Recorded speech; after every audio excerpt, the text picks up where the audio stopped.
Namaskar, hi, hello, welcome to Ask in Detail, our famous YouTube channel enriching knowledge, and welcome to the video tutorial of distributed system computing. And here in this video we will cover this point 5.3, that is structured naming. Okay, before starting this point I will give you just a brief about all these things, the points which we have already covered in the previous videos. थोडक्यात सांगायचं झालं तर आपण इथे ही naming बघितली. आतापर्यंत आपण हे आधीचे पॉइंट बघितले, names, identifiers, addresses. what are the main concepts of this naming? It means that these naming techniques are used for the identification of systems in the distributed network. म्हणजे डिस्ट्रीब्युटेड नेटवर्कमध्ये किंवा नेटवर्कमध्ये आपण उदाहरण म्हणतो, आपण लॅन आहे, मॅन आहे, वॅन आहे, यामध्ये जे कम्प्युटर्स एकमेकांना जोडलेले आहेत, the computers which are connected to each other are easily identified. बरोबर आहे. पण ते कसं काय आयडेंटिफाय होतील? तर आतापर्यंत जे आपण बघितलं की फ्लॅट नेमिंगचा हा पॅटर्न बघितला आपण, सिम्पल सोल्युशन, ब्रॉडकास्टिंग, मल्टीकास्टिंग वगैरे हे सगळं समजून घेतलं की ठीक आहे, कन्सेप्ट आपण बघितले. पण आता ह्या गोष्टी जर मी असं विचारलं की मग सांगा बरं एखाद्या सिस्टीमला कशा पद्धतीनं नाव दिलं जातं? बरोबर आहे ना. सांगा बरं मग आपल्याला एखाद्या कम्प्युटरचं किंवा एखाद्या प्रिंटरचं ह्या नेटवर्कमध्ये काय नाव आहे, ह्याला आयडेंटिफाय कसं करायचं, ह्याचा ॲड्रेस कसा आहे, ह्या गोष्टी जर मी तुम्हाला विचारल्या तर तुम्हाला त्या सांगता येणार नाहीत. बरोबर आहे ना. मग हेच ह्या कन्सेप्टमध्ये तसं होतं, जे सांगता न येण्यासारखं होतं किंवा कम्प्युटरच्या लँग्वेजमध्ये आहे, जे आपल्याला समजत नाही, ह्युमन अंडरस्टँडेबल नाहीत. हे आत्ता जे पॅटर्न आतापर्यंत आपण बघितलेले हे सगळे पॅटर्न. बरोबर आहे. मग यामुळेच हे जी नेमिंगची प्रक्रिया आहे ही कम्प्युटर्सला, नेटवर्कमध्ये असलेल्या सिस्टीम्सला, नेटवर्कमध्ये असलेल्या प्रिंटरला, जे कनेक्ट केलेल्या सगळ्या ज्या सिस्टीम्स आहेत यांना आपल्याला ओळखता आलं पाहिजे, त्यांचं नाव आपल्याला कळलं पाहिजे, त्यांना आपल्याला आयडेंटिफाय करता आलं पाहिजे, त्यांची ॲड्रेसिंग आपल्याला कळली पाहिजे. यासाठीच तर हे स्ट्रक्चर्ड नेमिंगचा पॅटर्न वापरलेला आहे. समजतंय तुम्हाला? तर आता जे सांगितलं मी तुम्हाला तेच इथं दिलेलं आहे. अतिशय सोपं आहे, समजून घेऊ. इथे बघा, स्ट्रक्चर्ड नेमिंग, फ्लॅट नेम्स म्हणजे आत्ता आधी बघितलेले, नीट बघा, हे फ्लॅट नेम एवढं समजतं तुम्हाला, हे आधी बघितलेलं. इथं काय दिलं बघा, flat naming are good for machine but are generally not very convenient for humans to use. आपल्याला समजण्यासारखी नाहीये किंवा आपल्याला ते कन्व्हिनियंट नाहीये, सोयीस्कर नाही आपल्या. कशासाठी? कारण ते आपल्याला समजण्यासारखी नाहीच मुळात. That is machine understandable but not easily convenient for the users to use. किंवा आपल्याला ते अप्लाय करण्यासाठी किंवा त्याला मेंटेन करण्यासाठी, अंडरस्टँड करण्यासाठी अवघड आहे असं समजू. ठीक आहे. मग पुढे काय? As an alternative. मग त्यालाच अल्टरनेटिव्ह म्हणून काय, या फ्लॅट नेमिंगलाच अल्टरनेटिव्ह म्हणून काय आलं? तर इथे बघा, alternative naming system generally support structured names. या फ्लॅट नेमिंगला ह्युमन अंडरस्टँडेबल फॉर्मॅटमध्ये अवेलेबल नसल्यामुळे, फ्लॅट नेमिंग अवेलेबल नसल्यामुळेच या फ्लॅट नेमिंगला पर्याय म्हणून काय आले? Structured naming. नावातच अर्थ आहे स्ट्रक्चर्ड नेमिंग. व्यवस्थित स्ट्रक्चरमध्ये आहे. स्ट्रक्चर म्हणजे काय? प्रॉपरली एखाद्या ऑर्गनाइज केलेल्या नावाप्रमाणे हे दिसलं पाहिजे, समजलं पाहिजे. ह्युमन्सला ते व्यवस्थित ॲडजस्ट करता आलं पाहिजे किंवा मेंटेन करता आलं पाहिजे किंवा ते इझिली अवेलेबल असलं पाहिजे किंवा ते कन्व्हिनियंट असलं पाहिजे. कुठलाही शब्द वापरा, it must be user friendly to the human किंवा आपण म्हणू युजर. समजतंय? मग आता पुढे बघा, पुढे काय दिलेलं आहे? That are composed from simple human readable names. अतिशय सुपर लाईन आहे. समजते? Human readable names. आता हे याचं एक उदाहरण म्हणून सांगायचं तर सांगतो मी, सहज समजण्यासाठी म्हणून सांगतोय. लक्षात घ्या, आपण आपल्या लॅबमध्ये, कम्प्युटर लॅबमध्ये बसतो. कम्प्युटर लॅबमध्ये एक 20-30 कम्प्युटर एकमेकांना जोडलेले आहेत, पण आपल्याला प्रत्येक कम्प्युटरचं नाव माहिती आहे, प्रत्येक कम्प्युटरचा ॲड्रेससुद्धा माहिती आहे, IP ॲड्रेस आपल्याला. समजते तुम्हाला? हेच आपल्याला ह्युमन रिडेबल फॉर्ममध्ये अवेलेबल झाले. ते कशामुळे? तर स्ट्रक्चर्ड नेमिंगमुळे. हे एक उदाहरण आहे. उदाहरणार्थ आता तुम्ही प्रत्येक सर्व्हर मागे 4-5 कम्प्युटर असतात. तुम्ही पहिल्या कम्प्युटरवर बसले किंवा दुसऱ्यावर, त्याला नाव देऊ शकता तुम्ही प्रत्येक कम्प्युटरला, फर्स्ट, सेकंड, थर्ड, किंवा आपल्याला हे माहिती आहे गेस्ट अकाउंट आहे, जे ॲडमिनिस्ट्रेटर आहेत, समजते तुम्हाला. तर हे सगळे जी नेमिंगची प्रक्रिया आहे स्ट्रक्चर्ड नेमिंगमुळे आपल्याला ह्युमन रीडेबल फॉर्मॅटमध्ये अवेलेबल झालेली आहे. सिंपल. मग पुढे काय दिले बघा, not only file naming but also host naming. समजतंय. On the internet follow this approach.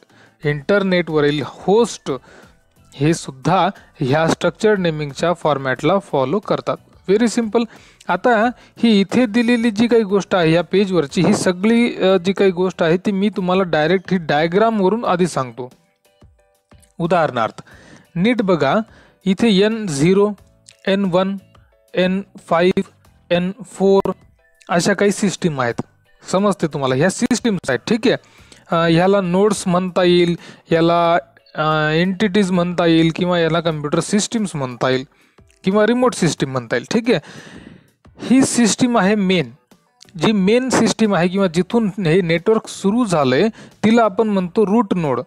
Route node म्हणजे काय? Main node. बरोबर आहे.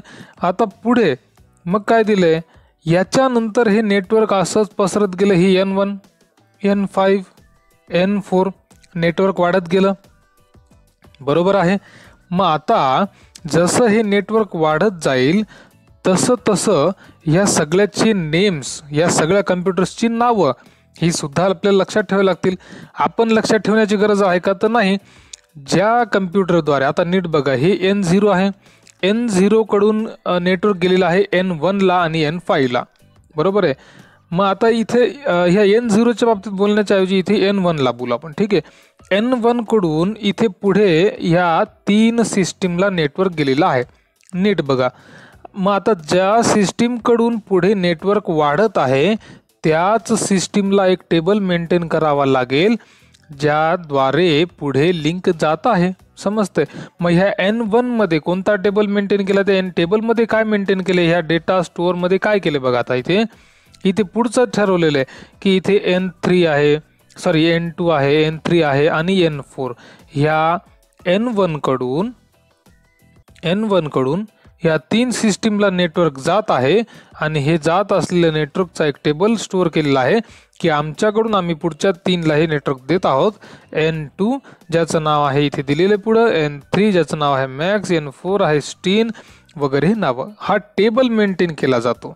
मग हे पुढं नेटवर्क जसं वाढत जाईल तसं वाढत जाईल. बरोबर आहे. आता हे N1च्या पुढं नेटवर्क वाढलंय. बरोबर आहे. म्हणून याला म्हणायचं एज नोड. समजते तुम्हाला. एज नोड म्हणजे ज्याच्या पुढे नेटवर्क जात आहे, किंवा आपण याला इथे नाव दिलेलं. इथे आपण आधी नाव बघू आणि मग बाकीचे बोलता येईल, आपल्याला काही अडचण येणार नाही. ठीक आहे.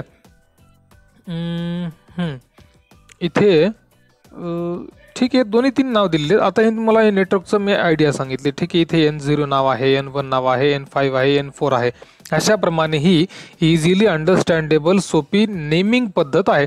आता हे सुद्धा तुम्हाला माहिती आहे की एखाद्या कम्प्युटरचा ॲड्रेस कसा बघायचा. बघा, होममध्ये, स्टीनमध्ये इनबॉक्स, इथे हे ॲड्रेस /home/स्टीन/keys. समजतंय. म्हणजे हे एक प्रकारे कसं ॲड्रेसिंग आहे. व्हेरी सिम्पल आणि इझिली अंडरस्टँडेबल. आता तेच इथं सगळं दिलेलं आहे जे मी आत्ता तुम्हाला मराठीत सांगितलं. बघा, names are commonly organised into what is called a name space. बरोबर आहे. नेम हे काय आहेत? एक प्रकारे commonly organised into name space, एक नाव आहे. Name spaces for structured name can be represented as a labelled. Labels असतात ना शेवटी. N0, N1 हे काय आहेत? लेबल्ड आहे. आणि directed graph with 2 types of node. त्या ग्राफमध्ये 2 प्रकारचे नोड आहेत. मी आत्ता त्याच्यातलं एक नाव सांगितलं होतं तुम्हाला, एज नोड. पहिला नोड नीट बघा इथे कोणता आहे? A leaf node. लीफ म्हणजे काय? फांदी. Leaf node represents a named entity and has the property that it has no outgoing edges. नीट बघा, ज्या एजेसच्या पुढे आउटगोईंग नाहीये. आता इथे तुम्ही सांगा आउटगोईंग कशाच्या नाहीये? पुढं आउटगोईंग नाहीये. याला नाही आउटगोईंग, ह्याला आउटगोईंग नाही, ह्याच्या पुढे आउटगोईंग नाही. आउटगोईंग म्हणजे पुढे लिंक जात नाहीये. याच्या सुद्धा पुढे लिंक नाहीये, याच्याकडून ही वर गेलेली लिंक आहे अशी, पण ही इकडून इकडे आलेली का नाही, म्हणजे ज्या नोड पासून पुढे आउटगोईंग होत नाहीये किंवा पुढे नेटवर्क फॉरवर्ड होत नाहीये अशा नोडला आपण काय म्हणतो, तिथं आता सांगितलं आपण लीफ नोड. समजतंय तुम्हाला, इथे दिलेले लीफ नोड. पुढं दुसरा प्रकार, आता हे लीफ नोड बघितलं आपण, ठीक आहे. लीफ नोड नंतर दुसरा प्रकार कोणता आहे, तर दुसऱ्या प्रकाराचं नाव आहे, 2 मिनिटं, ठीक आहे. आता हे आहे लीफ नोड, ठीक आहे. आता पुढे, a leaf node generally stores information on the entity it is representing, for example it's address. प्रत्येक नोडमध्ये ॲड्रेस तर असणारच आहे, ठीक आहे, काय हरकत नाही. पुढे बघा, in contrast to leaf node, leaf नोडच्या उलट दुसरा नोड आहे, त्याचं नाव आहे डिरेक्टरी नोड.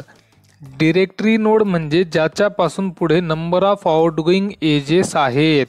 उदाहरणार्थ डिरेक्टरी नोड म्हणजे ज्याच्या पुढे कंटिन्युटी आहे, N1 ह्याला म्हणतो आपण डिरेक्टरी नोड. समजतंय. N4 हे एक एक्झाम्पल आहे. डिरेक्टरी नोड म्हणजे हे डिरेक्टरी मेंटेन करतात आणि यांच्या पुढं नेटवर्क चाललंय, यांना म्हणतो डिरेक्टरी नोड. जिथं नोड पुढे जात नाही त्याला आपण म्हणतो लीफ नोड. आणि जे सगळ्यात मेन आहे नोड त्याला आपण काय म्हणलो जातं, आपण रूट नोड. सिंपल आहे, तेच इथं दिलेले का बघू आपण. इथे बघा या डायग्राममध्ये काय, या डायग्रामच्या खाली directory node stores a table in which an outgoing edges is represented as a pair. एक टेबल आहे, आत्ताच आपण बोललो. पुढे बघा, the naming graph shows in the figure has one node namely no N0. Sorry, इथे N0 दिलेलं आहे. हे N0 म्हणजेच काय, N0 इथे डायग्राममध्ये सुद्धा बघू शकता. हा पहिला नोड ज्याच्यापासून आउटगोईंग तर आहे, नीट बघा इथे, which has only outgoing and no incoming edges, such node is called as root node, that is main node. So very easy concept. काही अडचण असल्यास कमेंटमध्ये विचारू शकता. व्हिडिओ बघितल्याबद्दल धन्यवाद. बाय.